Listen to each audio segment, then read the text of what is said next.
All right. Good evening, everyone. I remember the night my parents got all dressed up for Charlie's Bar and Grill.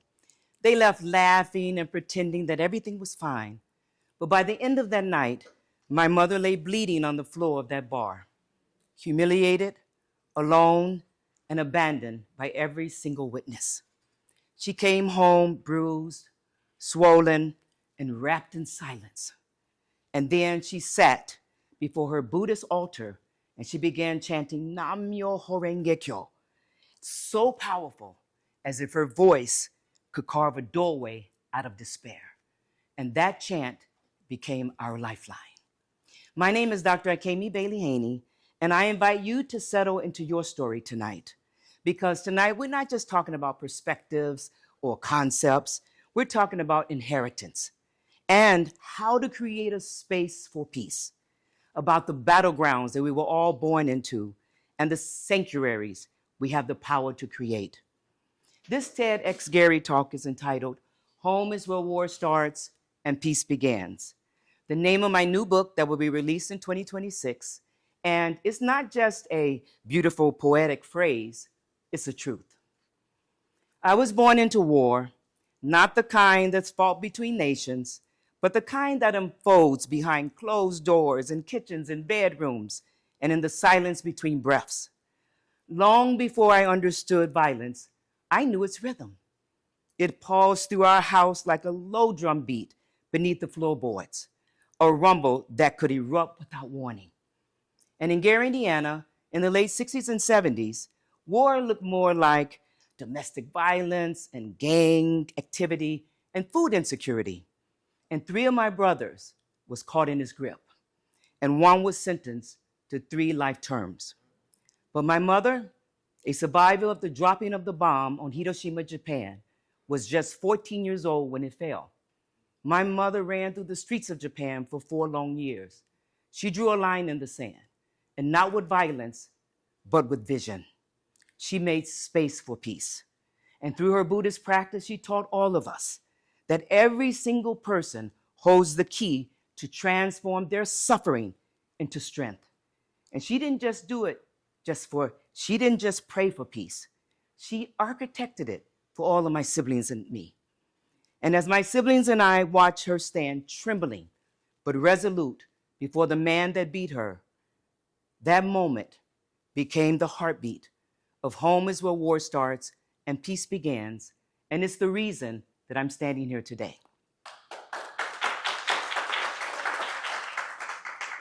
Peace isn't passive.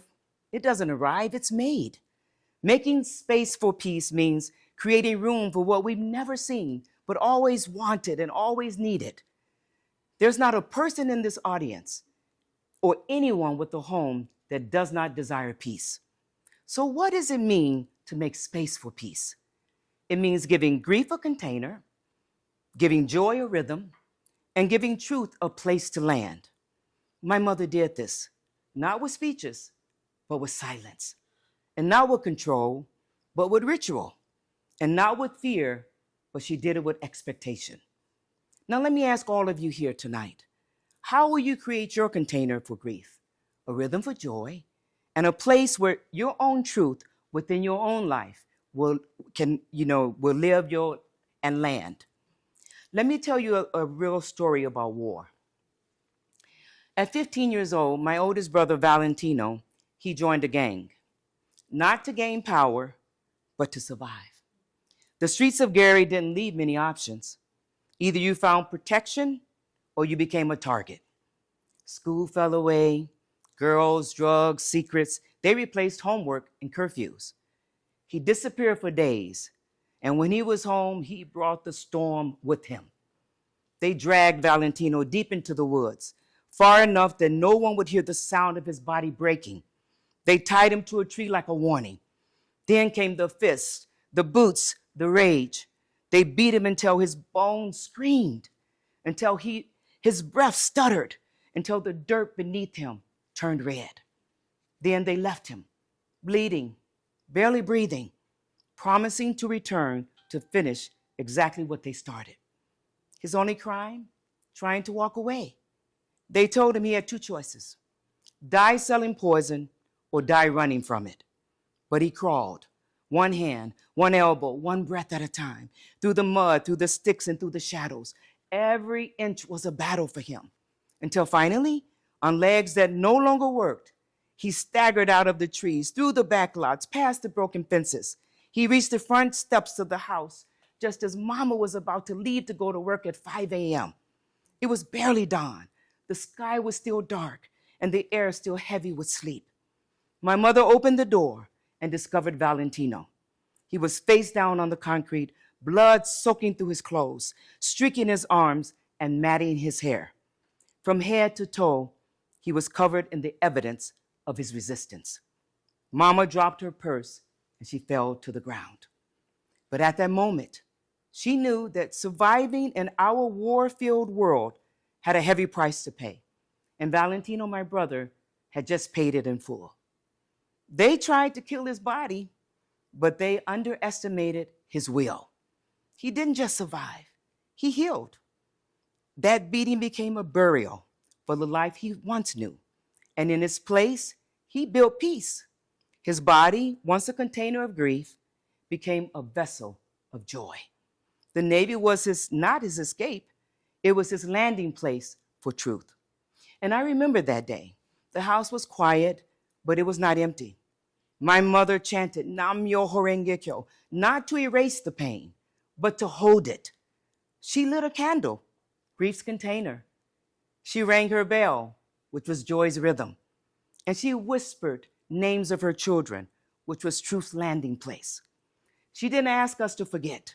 She asked us to feel, and to feel fully and fiercely without apology. She taught us that peace is not the absence of memory, but the presence of meaning. That healing begins when we cradle both the ache and the insight. That joy is not a luxury, it is our lineage. And expectation is not naive, it's actually very sacred. In our tiny little house on 8th and Tyler, we practice peace. We turn chaos into ceremony, violence into ritual, and silence into sanctuary. And you can do the same. So I invite all of you right now, I want you to claim your peace. It's not a distant dream, it's your inheritance, it's your essence, and it's actually your truth. So I want you to envision it, write it down clearly, boldly, and unapologetically. I want you to declare it, speak it aloud. Let your voice carry its power. Share it with others. Let someone witness your vision and expect it, not someday, but right now. Across the globe, cities like Gary, Indiana, they carry the scars of broken promises. Once symbols of great progress, they now echo with boarded windows, closed schools, and scattered families. But beneath the rubble, the spirit remains here in Gary, Indiana. These places are not just cities, they're mirrors. They reflect what happens when economic collapse meets emotional erosion.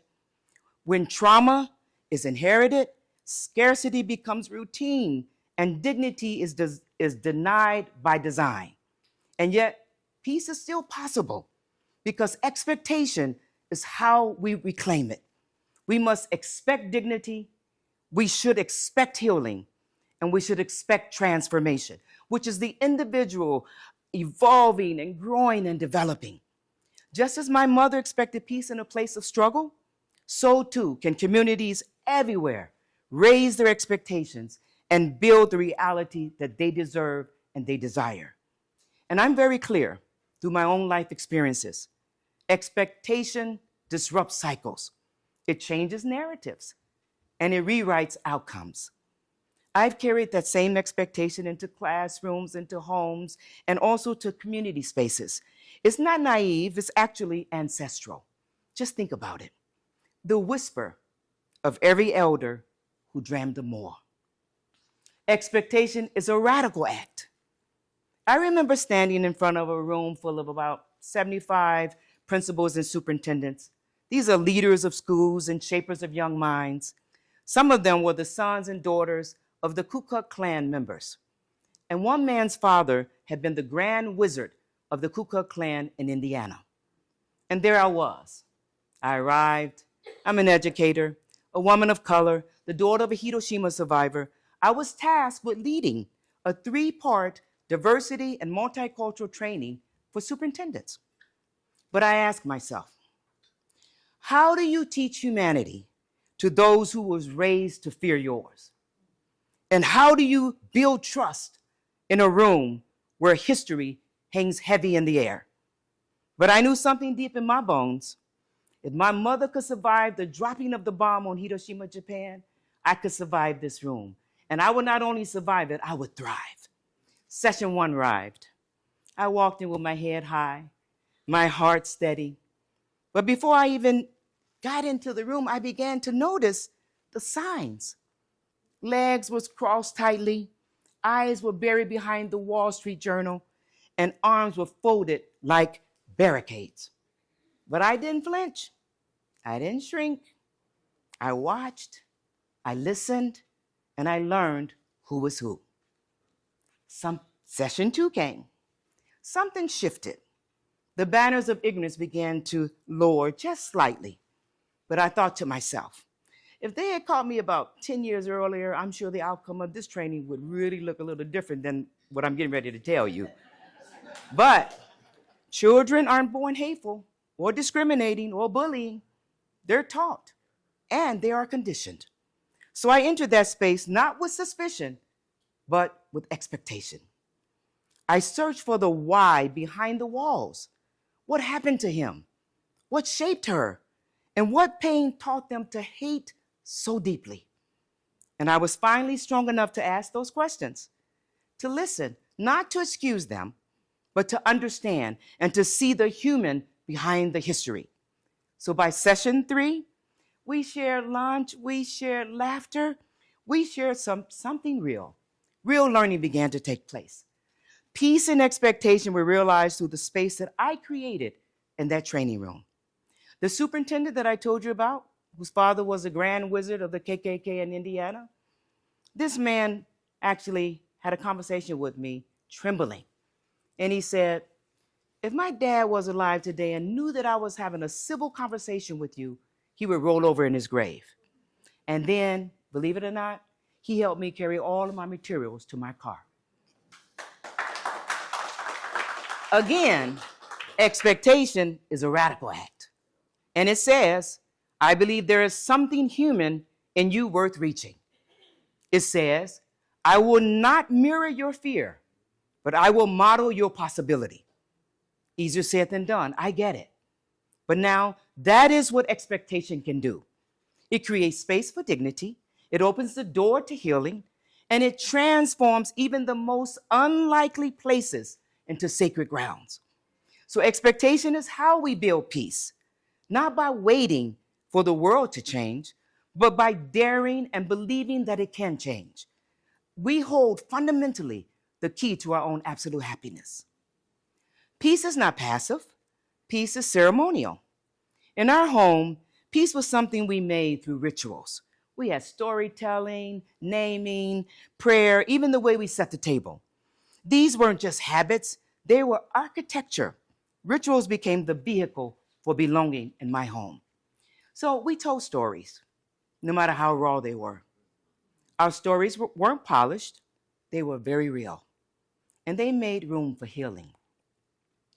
I remember sitting with our sons as they grew older and sharing with them the real truth, that I was sexually abused as a child, starting at 8 years old by 5 different people, family and friends, and people who should have been there to protect me. But instead of letting that trauma define me as broken, we taught our sons to see it as a bridge to empathy, a bridge to purpose, and a bridge to transformation, which is change. We taught them that pain is not a prison, it's a portal. And through that pain and through that portal, we walked towards healing. We named our children with intention and expectation. And so often parents call their kids so many negative names, so unworthy of the dignity and respect for their own children. But we spoke our children's names and their meanings into existence. Masayoshi means justice and prosperity, and Kenichi means a person of wisdom and compassion. We never told them what to become. We taught them how to live. We not once did we say, you must become a doctor or you must become an attorney. But we did sit them down at the ages 8 and 10 and said, whatever you do in life, you must be part of the solution and never part of the problem.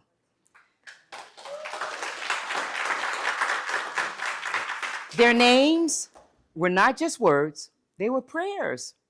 They were legacies. They were declarations of who we hoped that they would become. And they did. In 2020, Masayoshi became an attorney. And in 2025, Kenichi became a medical doctor. But more than titles, they carried the legacy of peace. That is what I'm most proud of. We never raised them to chase success. We raised them to honor humanity. They are living proof that generational violence and generational war can be transformed into healing and humanity. And they do so fiercely and boldly. And here's the truth I want you to remember. A dear friend of mine, very close friend, always says, everything that happens to me is because of me. This is a concept of cause and effect. It is not blame, it's power. It's the understanding that our choices, our rituals, and our expectations, they shape our outcomes. We're not just products of our past, we are architects of our future. So this is a lesson. Peace is not something we wait for. It is something we build, ritual by ritual, story by story, and name by name. We do not inherit peace, we create it, we choose it, and we become it. And when we do so, we don't just heal ourselves, we heal generations. Peace is not just a theory, it's a daily practice. We prayed not just in temples, but everywhere. Even the way we placed a spoon or folded a napkin, it was a ritual. It says, you belong here and you are seen. We listened without rushing. We honored truth, even when it was very uncomfortable for us. Because truth is not a threat. It's the beginning of transformation. So how do we make space for peace? Not just in theory, but in practice. We begin with 4 pillars. Look on the screen. Number 1, language. Please dialogue. Speak with dignity. Words, they shape our world. Number 2, ritual. Create rhythms that honor truth. Number 3, time. Slow down, breathe, and pause for what's really important in life. And number 4, intention. Live deliberately. Please, peace doesn't happen by accident. It's a choice. It's a decision that you have to make. And finally, Gary is not just a site of struggle. It is a site of sacred possibility. Where others see brokenness, I see blueprints. And where others hear silence, I hear the echoes of resilience. We can build sanctuaries right where we are. In our families, where stories become medicine. In our classrooms, where every child deserves to feel seen. In our kitchens, where meals become rituals of care. And in our community halls, where hands held in a circle become a covenant of belonging. So peace is not passive. It is something we expect, it is something we make space for, and it is something that we pass on. So my mentor in life, Dr. Daisaku Ikeda, International Ambassador of Peace, has shared with me that a great revolution in just one single individual will help achieve a change in the destiny of a society and further will enable a change in the destiny of humankind, unquote. So this journey of war and healing and radical expectations will be captured in my new book, Home is Where War Starts and Also Where Peace Begins. It is not just a memoir. Look at it more so like a guide with the keys to help you transform every home from chaos to comfort and from pain to peace. It's a call to reclaim our spaces and our stories and our sacred power to heal, creating harmonious families everywhere. So tonight, please gather someone close, share a story, make a meal, and hold a hand. And let your community become your sanctuary. And remember, Peace begins with you, not someday, not somewhere else, right here, right now. Let peace begin with us. Thank you very much. Muchas gracias. Arigato gozaimasu. And shete.